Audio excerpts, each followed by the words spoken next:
Ku lwokusatu lwa ssabbiiti eno Uganda yeegatta ku nsi yonna okukuza olunaku lw'abakyala n'omulamwa ogw'okutumbula obuyiiya n'enkozesa ya tekinologiya mu bakyala era emikolo emikulu gyayindira mu disitulikiti y'e Kiruhura.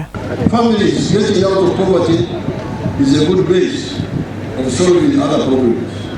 Yes, we may get greedy men who get rich and abandon their wives and children. Mu bufu obwo akulira ebibiina by'abannabizinensi z'obwannannyini ki Private Sector Foundation basalawo okuteekawo omwoleso n'ekigendererwa eky'okutumbula obuyiiya naddala mu bakyala. Bano balaze ebintu eby'enjawulo bye bakola omuli ebizigo, obukomo, ebirungo ebikozesebwa mu kufumba n'ebintu eby'enjawulo ebirala bingi.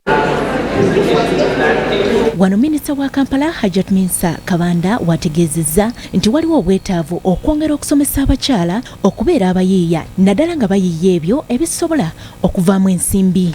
Nembavubuka mbasabye nti bakitwale mu Kampala n'awala n'emiriraano gyonna bantu basobole okuba nga beekulaakulanya.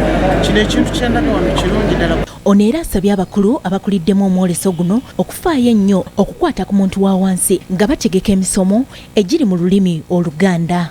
Bonna bonna bakoze kino ekintu kulaba nti kino ekintu kibadde era mbasaba n'abakubirizza basobola kiteeka e Kampala abantu bakinyikiremu ate bali kubakitwala awalala.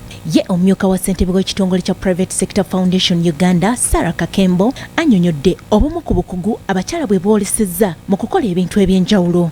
Omwezi guno gw'abakyala kubanga bingi ebikoleddwa ebyobufuzi byaki naye abakyala bangi abalina bizinesi abayiiya abandyagadde bajje bayige tekinologiya bayige obuyiiya. Ono era alaze obwennyamivu olw'okufiirizibwa abasuubuzi mu Uganda kwe basanga olw'okugaana ebyamaguzi byabwe okusala ensalo okuyingira e Kenya bw'atyo n'akakasa nti bagenda kwogerezeganya n'ebitongole bwe bafaanaganya omulimu mu Kenya okulaba nga kino kikoma. Tukoze kwe kukolagana ne gavumenti twabakontakitinze dda Ministry of Foreign Affairs batuyambe nga bayita mu nkola ebeerawo wakati mu luzungu kye bayita diplomatic mechanisms wakati w'ensi zaffe balabe nti kino ekikosezza abantu abangi kikoleddwako.